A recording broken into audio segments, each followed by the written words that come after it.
I literally don't know how to go into this news other than I'm disgusted. I feel fully taken advantage of. My fandom is in tatters on the floor, and I've paid for it. What?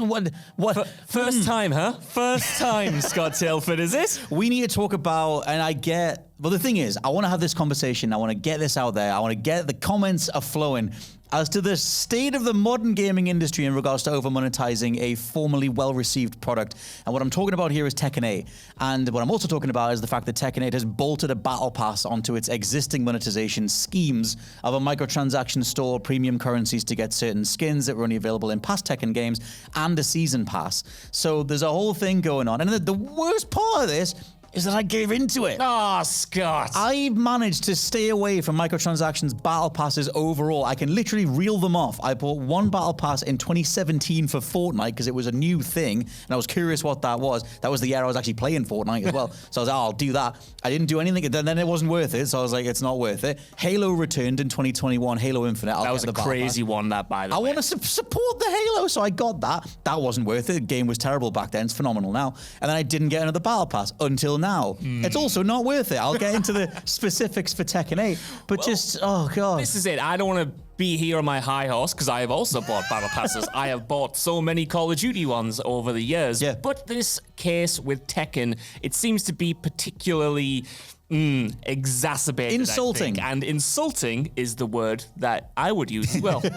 I don't know if it's just, and I get the thing is, there's two things to this. Like, one, I get that as I address this, people will just be going like, well, that's just what battle passes are, and that's the state of the industry, and etc. But I think the fact that we have that as a response, and I absolutely, another side of this, and we talked about this a little bit in the podcast, which please go subscribe to the What Culture Gaming podcast. We talked about the fact that on the Tekken side, the literal dev side, you do have, Tekken Godfather Katsuhiro Harada talking about the reality of game development, and we need to have these systems in there, and the industry's just changed so much. If you want people working on the game post-launch, they're going to need to get paid. Obviously, I totally get it. And I'm up for that. I want devs to be paid good wages as they work on the games that we like on this side. Yeah. But you kind of have to check the studio a little bit and wonder how much you can get away with, even if the intentions are good. That's it, right? Because just because it's a studio we like and it's attached to a great game doesn't mean they get a pass just because they need to make more money. There are other ways to make more money with this exact model. Like, to me, the Tekken example here is so bad because it makes something like Call of Duty look good in comparison, right? And Activision should not be the bar for monetization. Like, the thing with Tekken 8's post-launch battle pass and season pass is that they're trying to monetize everything. Yes. Like, I said this on the podcast, but if you look at Call of Duty, like, that's not a great model, but at least you get something for free. You know that every time a season rolls around, you're going to get a couple of free maps, you're going to get new weapons, and you're going to get even maybe some free operators thrown in there, or at least some free packs, you know? You're getting stuff that keeps you in the ecosystem and doesn't alienate the players, whereas here you've got a battle pass system that costs that you need to buy into to get the premium stuff, but you've also got a season pass of new characters, so it's like, and there's only one of them available for now, and there's only one available right now. So in my head, it even wouldn't be good if they did this, but if the battle pass was entirely free and you had to pay for the characters, all right, or if the characters were free and you had to pay for their battle passes, it's something. But to do both, I think that's where the word insult genuinely feels spot on. I want to because the thing is, it's not the fact that a game has a battle pass, that's not the story. It's the egregious monetization surrounding it. And the thing that I realized that I hate, and this comes up in so many video games, and I end up just turning them off for the majority of when a game gets like this, is I hate having to do the monetization, microtransaction maths to just see how effed over you are in a given specific scenario. It's like, well, if I buy this over here, then it discounts this thing over here, or if I can't get this as a one-off, but if I get the bundle pack, then I'll get that. I hate all this stuff. I know that it's commonplace,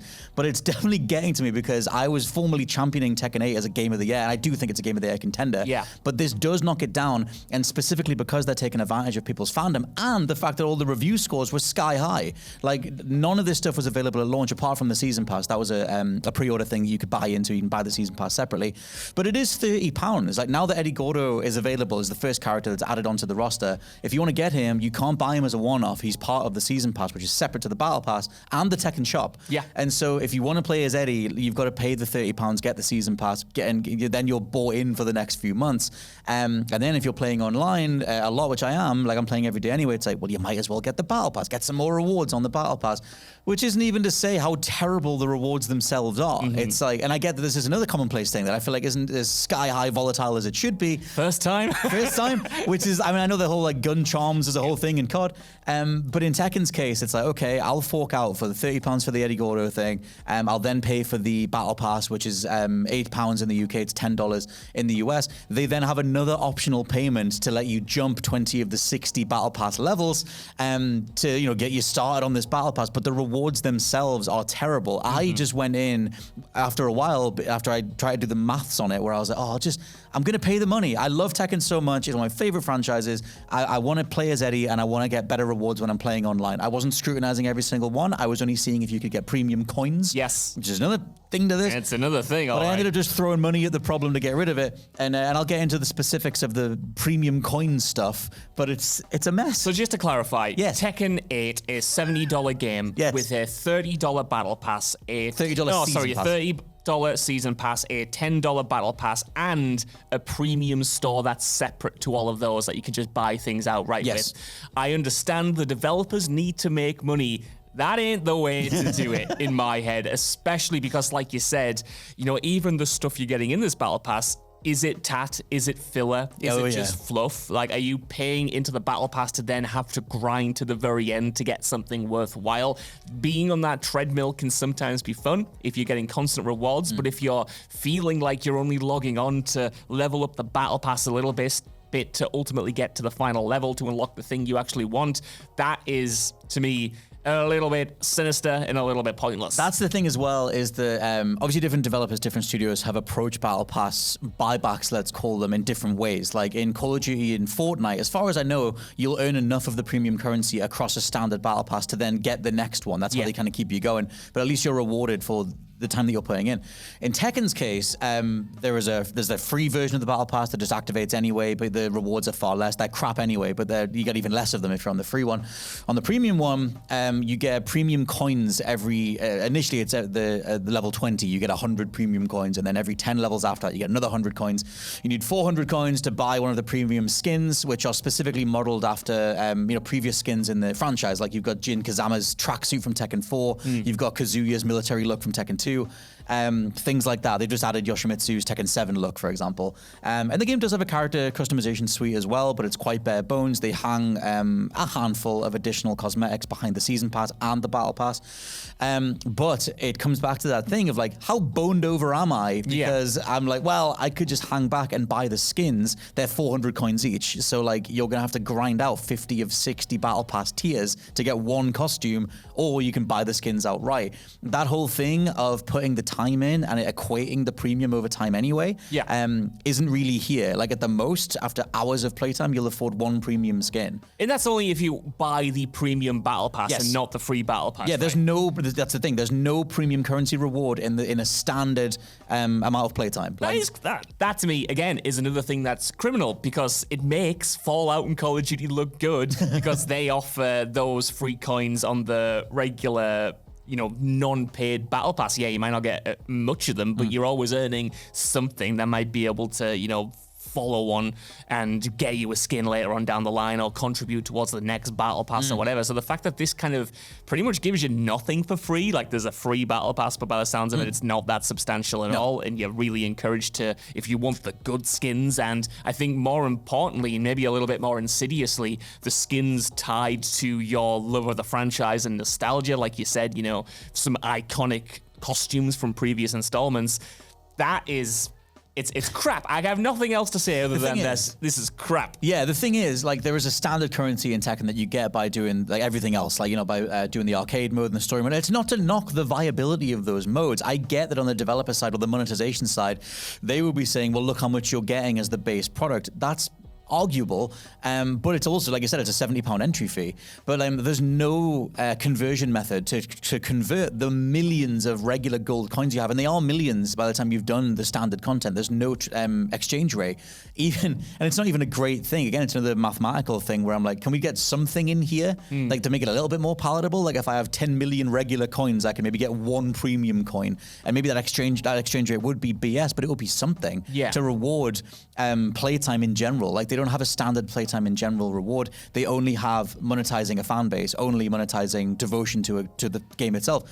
And like you said, this stands out in regards to standard Battle Pass stuff, and it feels really egregious. And obviously, in general, the fandom is like, F this thing sucks, which is completely fair. Like I said, I never buy into these things. I just love Tekken so much, and it's been years since Tekken 7, so I was like, I'll just do it. Maybe this is what the kids do now. And now that I'm experiencing it, I'm like, this is absolutely a living hell. It's another one where it feels even more insulting because the Battle Pass has arrived months after launch. Like you said, we knew about the Season Pass. We knew about even Eddie Gordo. He was arriving to the game. We knew how much that was going to cost. We knew that was going to be part of the package. If you want these characters, you'll need to spend this much money for this new content. Whereas with the Battle Pass, that kind of seems like it has just been snuck in after launch, after, like you said, the game has received this incredible critical appraisal. It's got this really strong word of mouth. Everyone, even casual fans like me, are going, Tekken is back. I can't wait to play the new Tekken.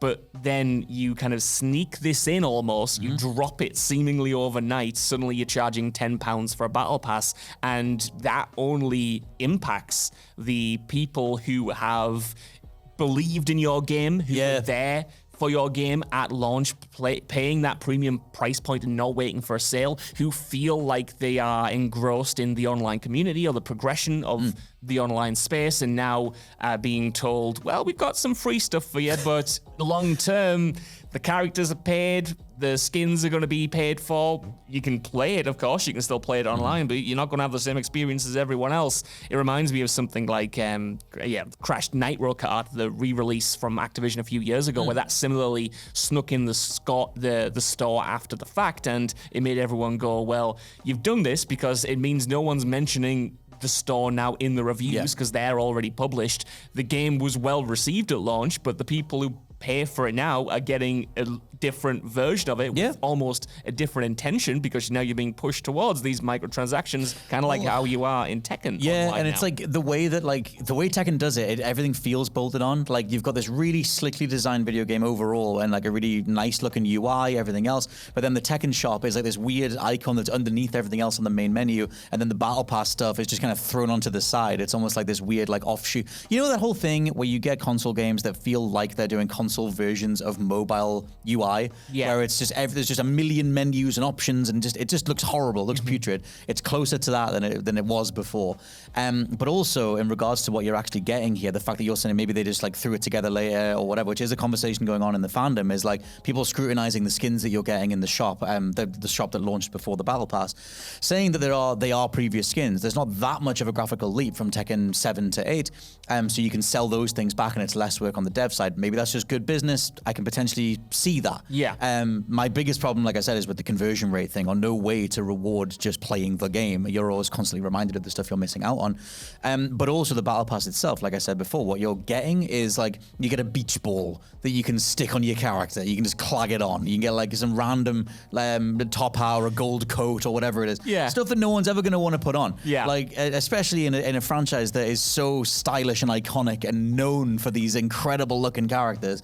It's kind of just reeks of like, what can we sell? Like, we've had a previous customization suites in Tekken that were full of these items for free, and now the state of the industry means monetizing every single one. Yeah, man, and I think that is a fundamental issue with battle passes across the board. There is so much tat. Every single time I've bought one in Call of Duty, I've got to the end of it, if I even get to the end of it, and I go, how much of this am I actually going to use? It's 1% of the overall amount of content that I've unlocked. That's why usually now, sometimes I get a battle pass if it looks interesting and there are a few things that I like, or if I'm in it because I want the progression, but I'll probably just wait and buy skins, and even then I hate myself because they're overpriced and I only use them for a little bit anyway.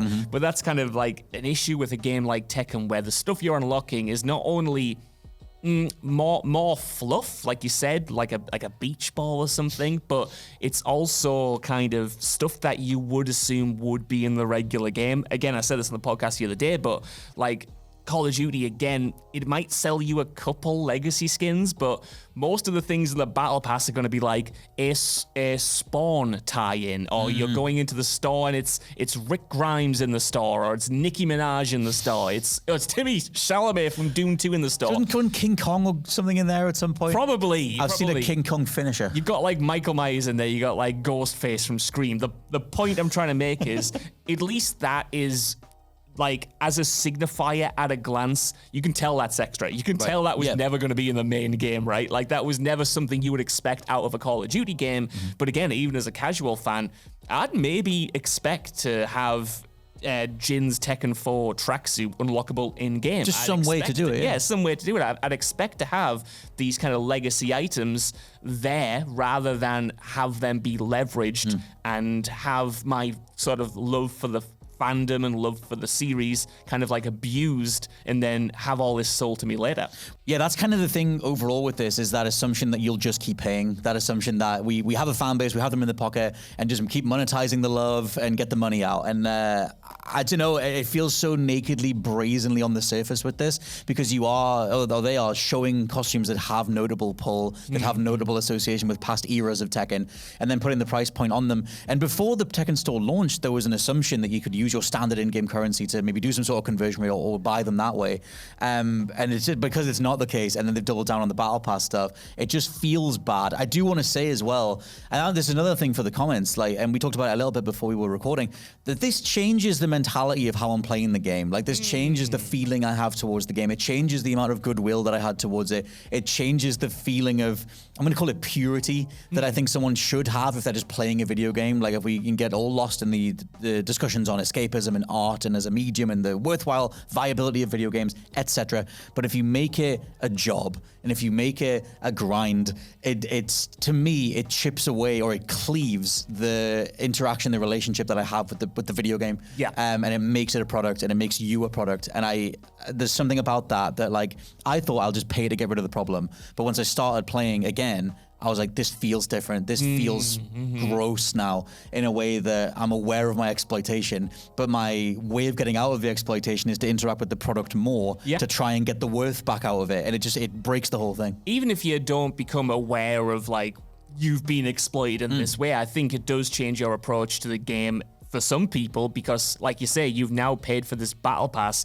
And then I asked the question of, why are you logging on? Are you logging on because you want to play a Tekken 8? Or are you logging on because you paid for a battle pass and you need to unlock these items before they disappear forever? Like, is that the main reason? And if that's the main reason, I think, oh my God, these businesses have won. Well, that's the overall feeling, is that you're aware, or I'm aware that the business has won. Like, I'm fully aware of my love of Tekken, and then it's like, I didn't buy into all the long form character passes for Tekken 7. I wasn't as like over the moon with Tekken 7 as a few other people were. But Tekken 8 I think is absolutely phenomenal. So it was like, okay, I'm ready to support the game a little bit more. But then the way that they've done it is I keep just going back around to insulting. Oh yeah, man. And I just kind of hope that, there has been a lot of pushback, and we have seen developers roll back their plans previously. We saw it with Mortal Kombat 11 back in the day. And this does kind of, with the skins especially, it's not as egregious as this, I don't think, but it reminds me of Mortal Kombat 1 selling Shang Tsung as a pre-order bonus and extra, where it's like, come on, man, he's in the game. He's a prominent character in the game. People want to play as Shang Tsung. Yeah, man. Why are you selling him extra? It's because people love him. It's because you can, and that's what I think has kind of happened here. Maybe on a smaller scale. I don't know if this is worse than Mortal Kombat, but if we're splitting hairs on that level, like, you shouldn't be splitting hairs on that level is the point. That's absolutely emblematic of where I'm at. Yeah. Where it's like, I hate that we have to have these conversations. Like I said, part of this conversation is that how much am I actually being screwed over conversation that we end up having as we look at storefronts and look at bundle deals and premium currencies and everything else. I hate that that's a reality of the industry. It has been for years. Battle passes aren't a new thing, but you're seeing different studios CS:GO's attempt to do a battle pass or do a multiple monetization thing, and you have the industry leaders like the Call of Duties, the Fortnites, finding their way, finding their groove. Like Warframe has their version of it as well. Namco have seen all that stuff and gone, what if we did everything? Season pass, battle pass, monetization store, premium currency, and what will people put up with? And it's this point as that all kind of gets figured out that'll determine whether or not they reverse any of it or make it more palatable. But at the minute, it sucks.